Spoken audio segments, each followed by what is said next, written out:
Hi guys, welcome back to our Notes API tutorial series.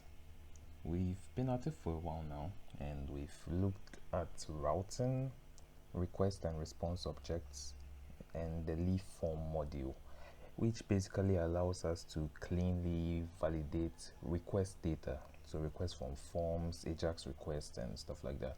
We can validate all of them without writing any long validation statements. So in just one line, we can cleanly validate our request data. So as promised, in this video, we are going to be looking at creating our database.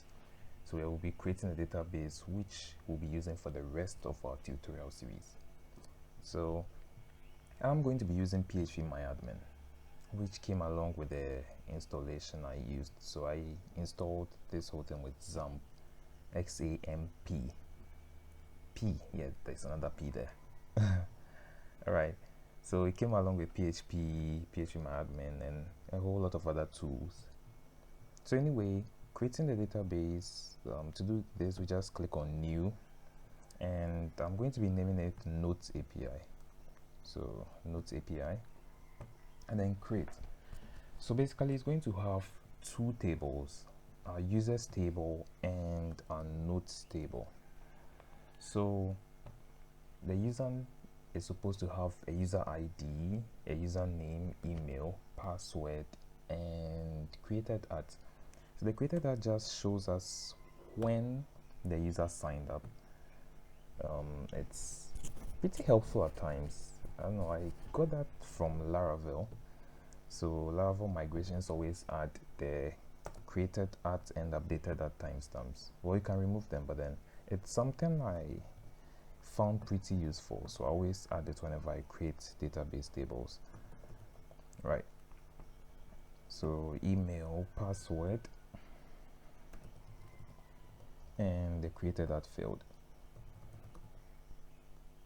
Yeah, so ID 255 here too, 255, and it's not something fixed, but then this is just the default length I use. I think default string length. So I'll give these guys variable characters, so varchar, and created at is more of a timestamp, but I always prefer to use date time, length of 1, and a default of current timestamp. So whenever data enters the users table, it gets the current timestamp of that entry and saves it as a created at. So that's actually when the user signs up.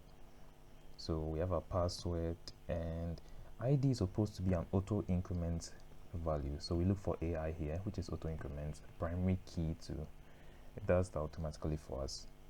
So auto increment primary key, and then I save this. The cool thing about PHPmyAdmin is you don't need to write any SQL. It just generates and runs everything for you. So our users table is done. We have our username, email. Yeah, username, email, password, created at. So now I'm going to move on to our notes table. So a new table, and I'll name it notes. So a note is supposed to have an ID, supposed to have a user ID.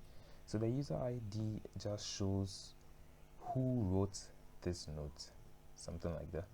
So remember we added an ID field in the users table. That's the value we are going to be storing in here. So it just shows us who created this particular note. So we are going to be doing stuff like fetching notes written by a particular user, and that's how we are going to be doing it, because when working in real systems, a user can change the username or email, so you can't fetch data based on values which change. So it's better to use a user ID or a token which is issued by your system, which doesn't change. That's the important thing. So 255 as usual, 255 here, and the note needs a topic and a created at and updated at field, so 3 more. So I just click go over here, and I'm adding the updated at field to show when this note is updated. So a topic over here, varchar 255, and then a default created at,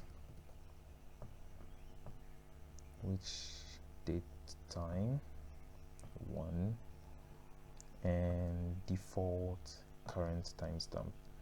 I'll set this one to default current timestamp 1, and date time as usual, and it's going to be updated at. So updated at, and as I said, we want the updated at field to change whenever the user edits the note. So currently as it is now, it just gets when the user saved the note and it puts it in there, but it doesn't change when the user updates the note. To do that, we look at this attribute field and we say on update current timestamp. So it sets the current timestamp to when the user updates. So it's literally done. I just click on save and we have our database complete. So notes API with the users table and the notes table. Yeah. So this is the database we'll be using for our next couple of videos. So